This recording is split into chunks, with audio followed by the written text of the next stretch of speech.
Well, the idea that, like, all incels are nice guys, right? The assumption seems to be, from some people, that guys that have trouble with dating or have trouble finding a girlfriend are all, like, nice guys, while the guys that are sexually successful are the bad guys. This is something I disagree with, okay? Because the majority of men that are married or in relationships are not bad men. Well, presumably, I mean, we don't always know everybody, but, like, don't seem to be bad men. They seem to be reasonably good guys, okay? But it seems to be this sort of thing where people seem to think, right, when it comes to men, they seem to think that it should be really obvious whether a guy is a nice guy or whether a guy is a bad guy. It should be really obvious. But when it comes to women, that it's not so obvious. Like, if a man gets married and he says, oh, you know, my wife became abusive, or she cheated on me, or she took me to the cleaners in the divorce, or whatever, the presumption seems to be that the guy must have thought she was a nice guy to start with because she must have hidden her true personality, and it wasn't till it was too late that he realised, like, what horrible person she was. Like, it seems like that they seem to think that women can be sneaky, but men aren't. Men, it should be transparent right from the beginning. Like, you should be able to tell instantly whether he's a nice guy or a bad guy. Okay? Now, there are some people who, well, a lot of the time people get an instant, like, oh, he seems really nice, or he seems really dodgy, or whatever. Like, people can make those snap judgments, like, straight away, but people can be wrong as well, okay? A video I recommend that I'm going to link down below is a video that a YouTuber who she called herself the Authentic Observer.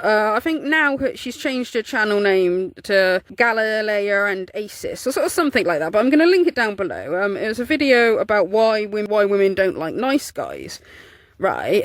And she was kind of showing, like, you know, quite a few examples of, like, where women had got into, like, relationships with a guy who, you know, he seemed the shy sort, he seemed the geeky sort, you know, the sort of guy that people associate with being nice guys, but then, like, the guy ended up either cheating or in some cases being abusive, and she was sort of showing this to show that it's not as black and white as, like, oh, if a guy comes across as shy, he's a bit geeky, a bit socially awkward, that he's automatically the nice guy. Well, the cocky, arrogant guy who walks around like, oh, I'm so brilliant, I'm so wonderful, is automatically they're all the bad guys, and the socially awkward ones are all the nice guys. And from How About Ethan Slater? Ethan, good old Ethan. Now that is an adorable, silly, nerdy theatre kid who's been with his wife since high school. So cute, adorable. More women should follow in her footsteps and give the nice, nerdy kid a chance rather than chasing the fit, sporty, popular guys. Overrated. Guys like that, sweet nerdy theatre kid, will give you a lifetime of commitment. They really will. And him and his wife, Slater and his wife, even recently had a baby. Oh, they must be so happy. And of course, a guy like that, you know, once he really did make it in the entertainment industry, a guy like that, like good old Ethan, he would stick with the woman who was with him when he was a nobody, you know, rather than getting distracted by all of the beautiful, famous women he's now surrounded by. For guys like that, you know, they really value a woman's personality and the loyalty she shows him. They're not shallow, rather than, you know, constantly chasing the next pretty thing like those popular guys would. For him, being a father is so much more important. A guy like him would never carry out a months-long affair with a pop star on the set of his glamorous Hollywood movie while his wife was at home dealing with their baby's first few months of life. Sensitive, nice guys like him would understand the incredible physical, mental and emotional vulnerability a woman is dealing with in the first year of an infant's life, especially for her first baby, and make sure to be there for her and their family. He'd never run off with Ariana Grande, break apart 2 marriages, publicly humiliate and divorce his wife, and abandon his newborn baby because a super hot pop star showed him a scrap of affection? Oh.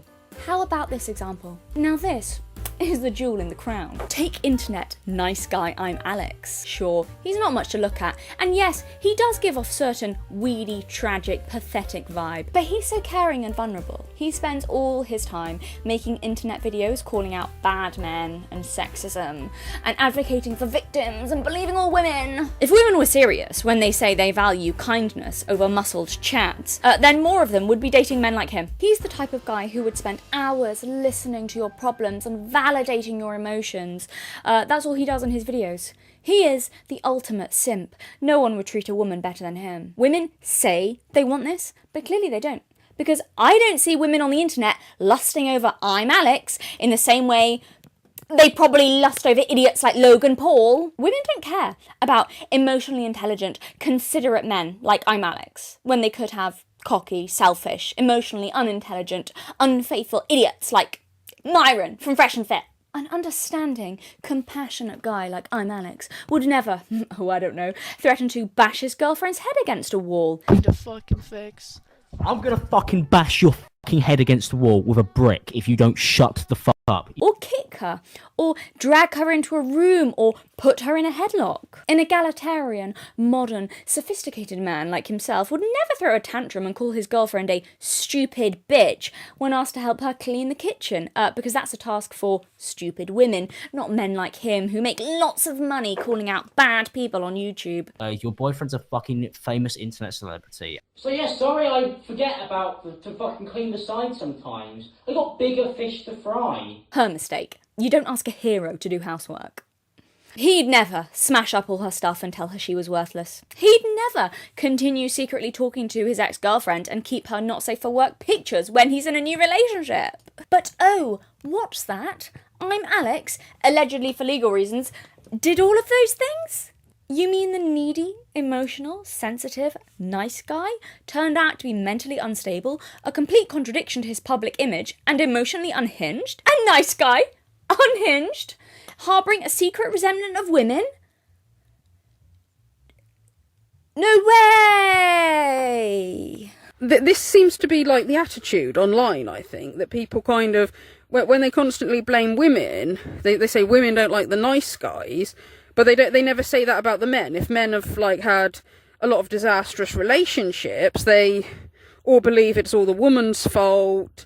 It's never the man's fault, but they don't ever say, well, why doesn't he choose nice women? Okay, it's like, it's only women who get sort of beat over the head with that, because they seem to think it's as black and white, you know, like, if he's shy, if he's socially awkward, if he struggles finding a woman, he's automatically the nice guy, while the cocky, arrogant guy is automatically the bad guy, okay?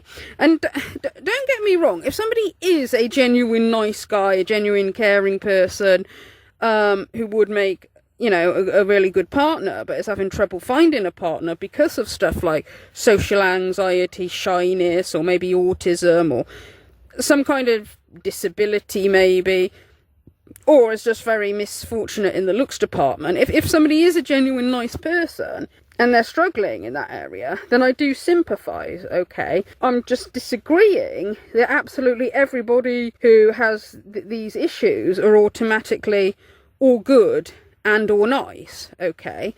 And that kind of brings me to another thing that gets brought up sometimes in the manosphere, is when you get people who claim to have been in a relationship with a narcissist, okay? Now, I've seen men online who've claimed that their exes were narcissists.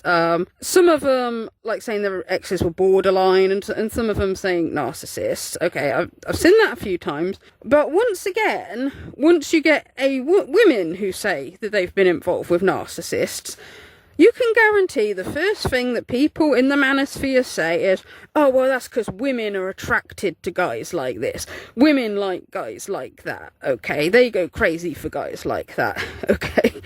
And I kind of want to point out there as well, right, that narcissists are not always the sort of overtly in-your-face, cocky, arrogant, always bragging about how, like, wonderful they are, okay?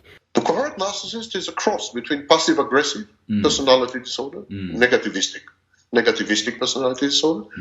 And a narcissist, yes, it's a full-fledged narcissist, but because it's a collapsed narcissist, a narcissist who cannot obtain supply owing to his personality structure, Right.